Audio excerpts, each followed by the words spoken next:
Di tengah dunia yang kok kayaknya makin sering ya kita dengar berita perang. Tapi ternyata ada satu suara yang konsisten banget menyerukan perdamaian.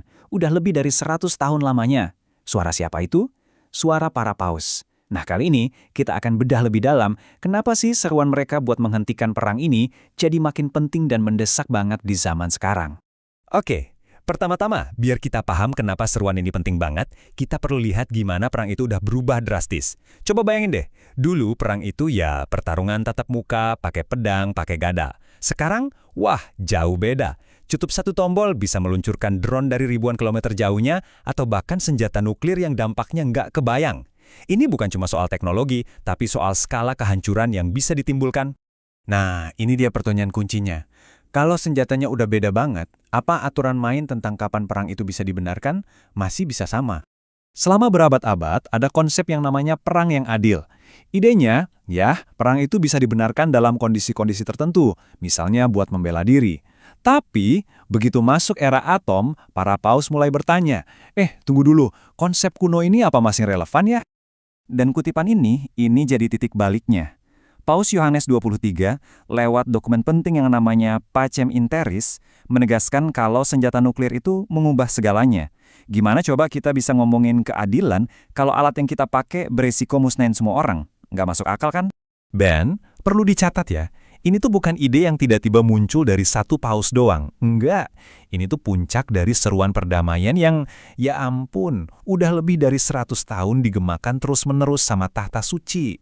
Coba kita lihat polanya deh, mulai dari Paus Benediktus XV yang bilang Perang Dunia Pertama itu pembantaian sia-sia. Terus ada seruan ikonik Paus Paulus VI di PBB, jangan ada lagi perang. Sampai ke Paus Yohanes Paulus II yang berusaha keras mencegah berbagai konflik. Pesannya sama, konsisten, dan makin kesini makin kerasa mendesak. Jadi jelas ya, ada kesadaran yang terus tumbuh di Vatikan kalau perang itu bukan jawaban. Tapi, ironisnya, seruan yang sekuat itu seringnya cuma dianggap angin lalu aja sama para pemimpin dunia. Oke, terus aturan resminya gimana? Gereja Katolik itu sebenarnya nggak naif kok. Hak buat membela diri itu diakui. Tapi, nah ini dia, tapinya, syaratnya itu ketat banget.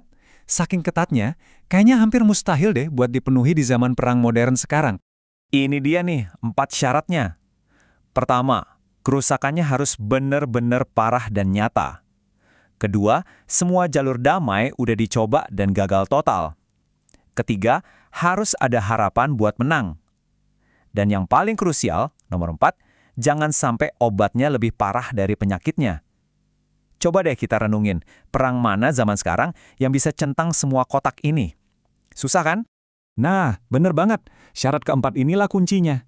Syarat ini jadi ya hampir nggak mungkin dipenuhi kalau kita lihat daya hancur senjata modern. Inilah inti argumennya. Kenapa perang di zaman kita jadi problematis banget secara moral. Paus Fransiskus ngomongnya lugas banget soal ini. Karena daya hancurnya udah nggak bisa dikontrol, risiko perang sekarang itu selalu lebih besar daripada potensi manfaatnya. Udah, titik. Jadi, perang bukan lagi sebuah solusi. Dan semua ini membawa kita ke masa sekarang, keseruan mendesak dari Paus Leo XIV.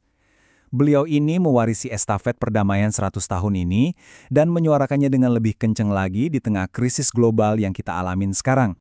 Paus Leo XIV nggak main-main, beliau nunjuk langsung ke akar masalahnya. Apa yang beliau sebut sebagai pemberhalaan kekuasaan. Maksudnya apa? Yaitu saat ego, uang, dan kekuasaan udah jadi kayak Tuhan-Tuhan baru. Dan semua nilai kemanusiaan dikorbanin buat itu. Lewat kata-kata ini, rasanya kayak beliau lagi nge-summary berita-berita yang kita baca tiap hari kan? Dunia yang isinya ancaman bukan ajakan buat dialog. Dunia yang isinya pamer kekuatan bukan saling mendengarkan. Coba dengerin deh, kekuatan dalam seruan ini. Ini bukan cuma permintaan biasa loh. Ini tuh kayak sebuah penolakan profetik. Sebuah stop yang keras buat semua kekuatan yang lagi merusak dunia kita. Ini ajakan supaya kita berani milih jalan yang beda. Dan inilah jalan beda yang ditawarin. Paus Leo XIV ini ngebolak-balikin definisi kekuatan. Menurut beliau, kekuatan sejati itu bukan soal seberapa jago kita menghancurkan, tapi seberapa besar kita bisa melayani dan melindungi kehidupan. Wah, ini pergeseran total dari logika militer ke logika kemanusiaan. Dan pada akhirnya, seruan para paus ini bukan cuma buat para pemimpin dunia di atas sana. Seruan ini mantul balik ke kita semua. Di tengah riuhnya ancaman dan pamer kekuatan, butuh keberanian loh buat jadi orang yang mau dengerin. Jadi pertanyaannya bukan lagi siapa yang harus bertindak, tapi apakah kita siap menjawab panggilan itu?